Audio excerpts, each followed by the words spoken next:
Là, il y a deux sujets là-dessus. Pour ce qui est de l'agrandissement du territoire israélien, moi, c'est sûr que les nationalistes israéliens, c'est ce qu'ils veulent, mais ils veulent aussi annexer la Cisjordanie et ça ne se fait pas. Pourquoi?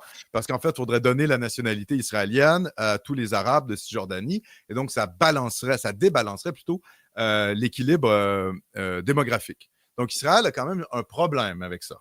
Hein? Ils ne peuvent pas juste dire la Cisjordanie, c'est à nous, on l'annexe et tous les citoyens deviennent citoyens israéliens, puisque ça fait en sorte que les Juifs passeraient probablement sous la barre des 50%.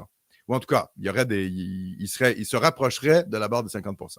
Donc, la question de l'annexion de territoire est quand même problématique. On rappellera quand même qu'en 67, Israël a conquis le Sinaï, hein, la péninsule du Sinaï, s'est rendu jusqu'au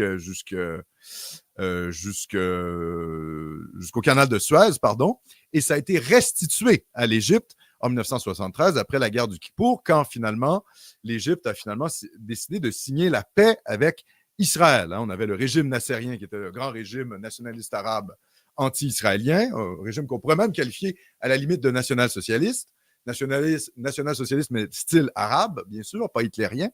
Et contrairement à l'Égypte, la Syrie, elle, est toujours restée sur une ligne très, très dure face à Israël, notamment avec la question du Golan. Ils n'ont jamais voulu négocier ça avec les Israéliens.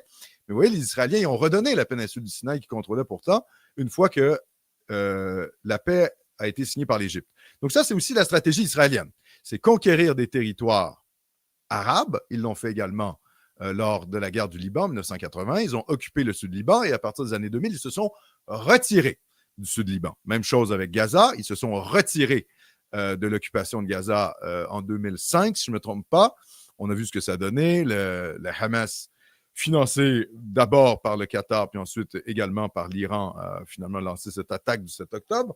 Et je pense que le Hamas ne s'attendait pas à une réaction aussi violente d'Israël.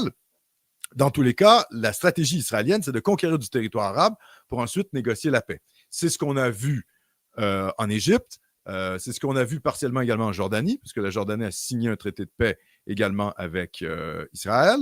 Et la grande réussite diplomatique de Trump, c'est l'apaisement au Proche-Orient par les accords d'Abraham. C'est-à-dire que Trump a réussi à faire en sorte que des pays arabes, je ne me trompe pas, le Bahreïn, le Soudan, le Maroc, il y en a un autre qui m'échappe, qui ont signé finalement un accord de reconnaissance diplomatique d'Israël.